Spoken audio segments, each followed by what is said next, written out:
Hey guys, welcome to my channel. I'm so glad you're here and I'm so glad you're joining me today. As you know from my last video, we were on an island, Dolphin Island, for 6 days and we just got back. So I'm gonna use today to get back in the swing of things at home. I've got a lot of laundry to catch up with. I've got to feed my starter and wake it up. I've got to get through these eggs and just get this kitchen in order for a productive week ahead.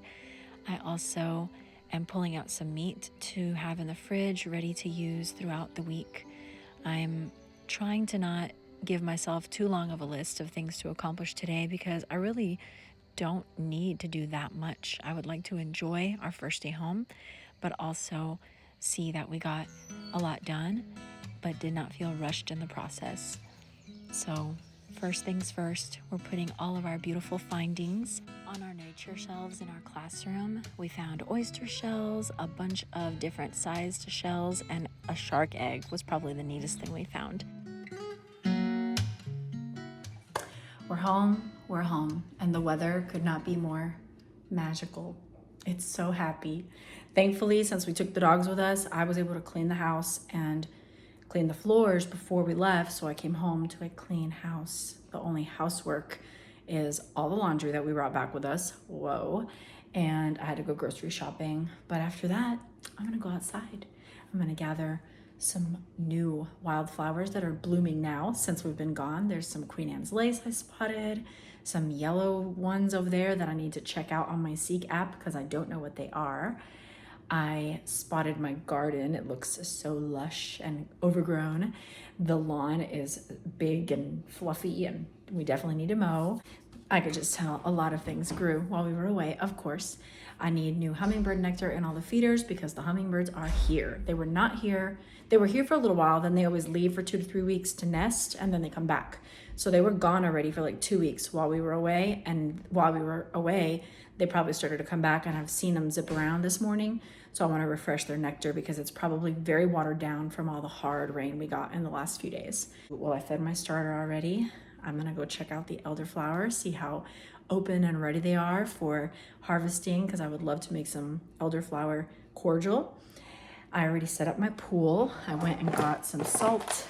The boys just put the salt in there and hopefully by tomorrow it will be officially open. And I think that's it. Easy peasy fun day. Definitely gotta fill up the chicken food and water. So first I'm gonna unload all these put away all these groceries.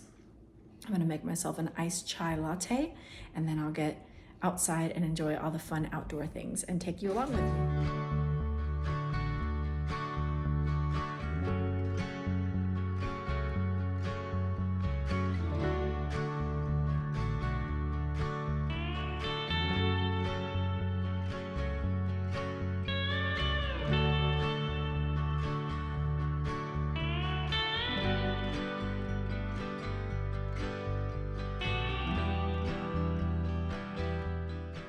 Okay, a lot of you guys have asked me to share how I make my iced chai latte, so here it is. I get about 2 teaspoons of chai tea, loose leaf. You could do it with tea bags as well. I would do 2 tea bags. I add a little honey to the cup because I'm gonna boil water and then the honey will just melt more easily as the tea steeps. I'll fill only about 1/4 of the glass so that it's a strong, potent tea and let that steep for about 5 minutes. Then I'll fill the glass with ice and finish it off with a little half and half, and that's that. It is so delicious and a yummy spring and summer drink.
Wow, the garden erupted while we were gone. Look at all the carrots, all the lettuce. The cabbage is even growing. I'm gonna leave it in there and see if it works out. I have no idea what that is. And some marigolds are already blooming. Incredible. Look at the beautiful poppies. We're invited. And then the tomatoes grew a lot. And the peppers grew a lot. This is the best part about leaving town during spring, is coming back to your exploding garden. Lots of growth on the mint. This is a wildflower that somehow fell in here. And this is our three sisters. Amazing. Our three sisters farming squash, corn, and pole beans. So far it looks like it's working. Or at least this one does. There's the corn, there's the squash, and here's the pole beans. They're gonna wrap up around the corn stalk, and the squash will work as a weed control. The potatoes are blooming flowers. That was not like that when we left. And the snap peas are growing a lot. And the squash and pole beans, cucumber. Whoa, the sage exploded. Ooh, the basil grew a lot too.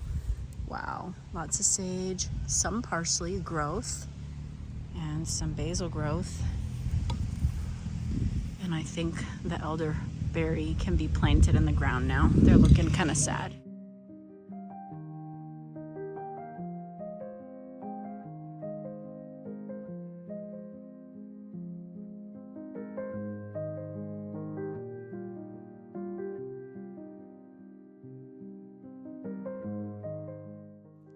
Here I am making my go-to salad dressing that I've shared with you guys many times through the years, but I thought I'd share again for anyone that's new with us. This salad dressing is delicious, and it's literally just equal parts extra virgin olive oil, balsamic vinegar, honey. You put a cap on the jar, shake it up, and you're good to go.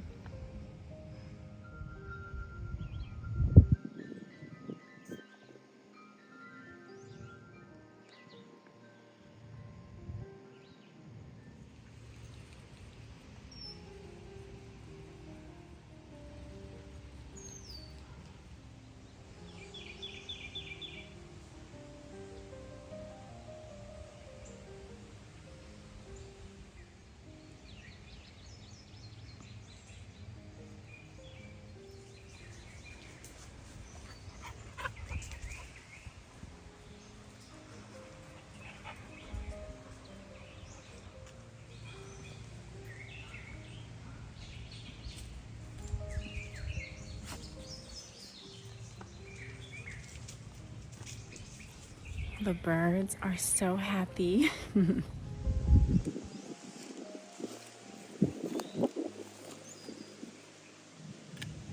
yarrow is finally blooming, so I'm definitely going to be putting this in my home as much as possible in my bouquets.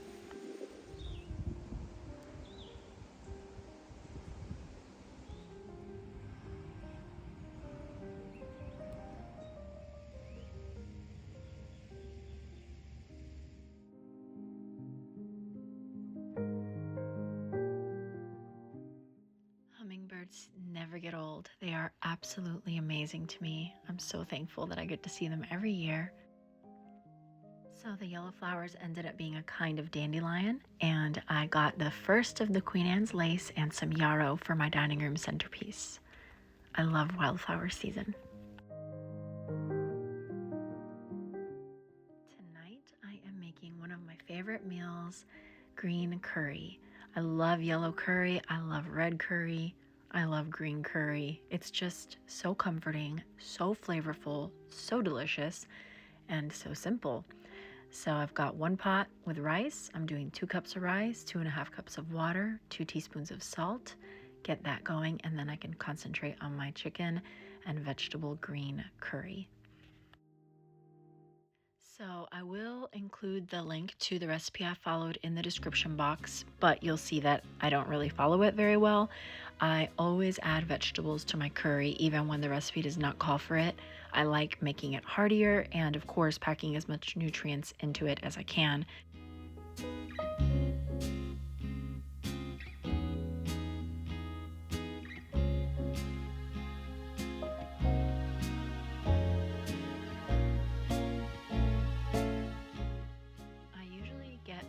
chickens from my farmer, but I got chicken legs this time. He was out of whole chickens and I got like 15 packs of chicken legs.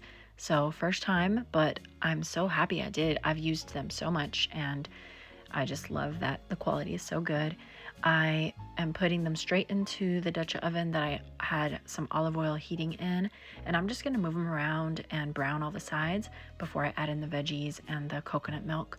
I'm just doing onions, red pepper, carrots, spinach, garlic, and I think that's it. And I'm adding some lime zest. I'm not gonna season it that much. The chicken legs already have salt, pepper, and garlic powder on them. So I'm searing all the sides, and then I'm just gonna toss in all the vegetables, the curry paste, and the coconut milk, and just let it simmer until the meat is completely cooked through and all the veggies are nice and tender. And then at the very end, I throw in spinach. You can do kale, you can do Swiss chard. Fresh cilantro is delicious, but I don't have any today, but I do have some coriander, so I'll be putting that in place of fresh cilantro. Basil is also a great option.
This is a family favorite. I really hope you try it. Please let me know if you do and let me know what you think. Thanks so much for joining me today. God bless you all and see you next time.